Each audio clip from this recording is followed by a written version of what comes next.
जय श्री कृष्णा दोस्तों। आज हम जानेंगे कि हनुमान जी का विवाह क्यों किससे हुआ था तथा हनुमान जी की पत्नी और पुत्र कौन थे। और वीडियो के आखिर में हम आपको यह भी बताएंगे और प्रूफ भी आपको देंगे कि वास्तव में हनुमान जी का विवाह हुआ था। और यह भी जानेंगे कि उनका एक पुत्र भी था और पत्नी भी थी। दोस्तों, यह तो हम जानते थे कि हनुमान जी का विवाह क्यों और किससे हुआ था। हम सभी जानते हैं कि हनुमान जी बाल ब्रह्मचारी थे और हनुमान जी का विवाह भी नहीं हुआ था।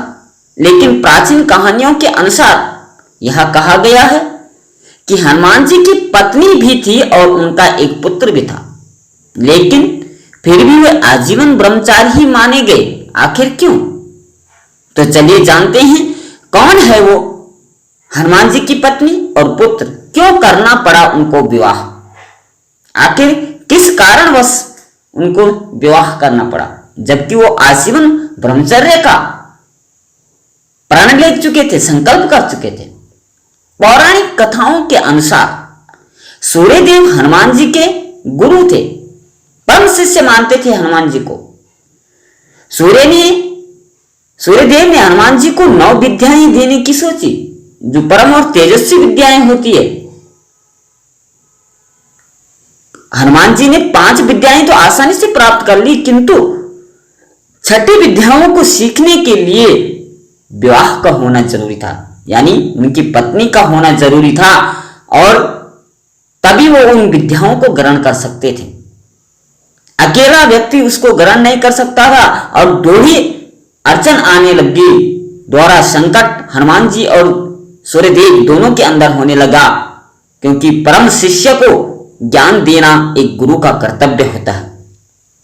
तो सूर्यदेव ने अपने शिष्य को विद्याओं का ज्ञान देने के लिए अपनी परम तेजस्वी, हर समय भक्ति भावना और ध्यान में लीन रहने वाली पुत्री सुवर्चला का विवाह हनुमान जी से कराया।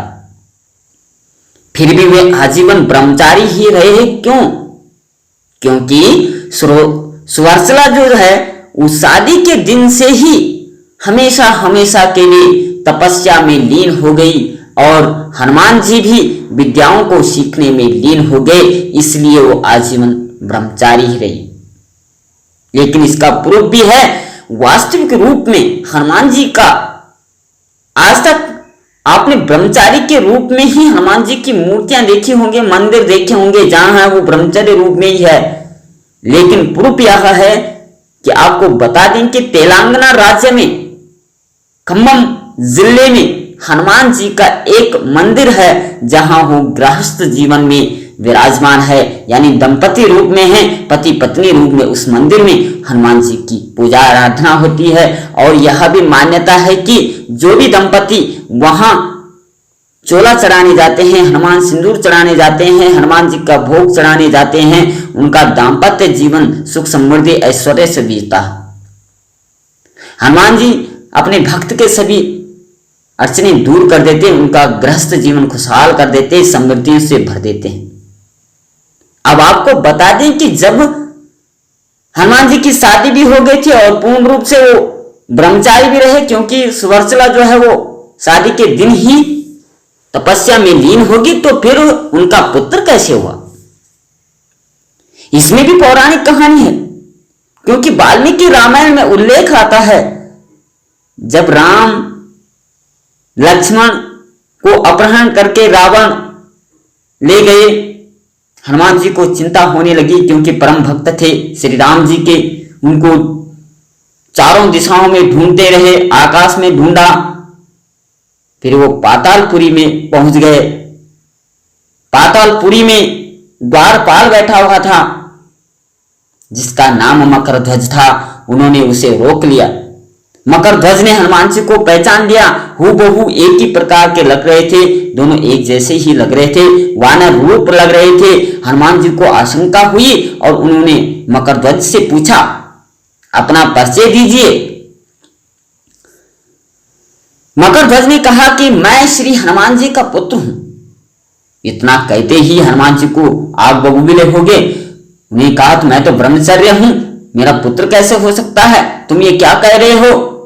मैं पूर्ण रूप से ब्रह्मचारी हूं, पूरे विश्व जानता है, पूरे तीनों लोग जानते हैं। तब मकरध्वज ने कहा, महाराज पुत्र तो मैं आपका ही हूं।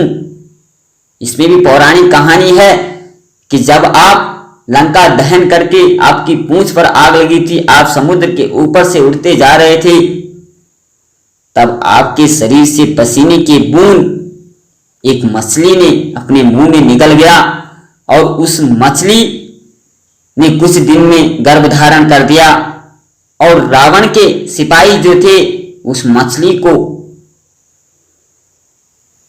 समुद्र से बाहर निकालते हैं और जैसे काटने लगते हैं, तब वहां से मेरा जन्म हुआ। रावण तो ज्ञानी थे, अंतर्यामी थे, वो पहचान लेते थे कि ये किसका पुत्र है, इसलिए उन्होंने मुझे पाताल का द्वारपाल बना दिया।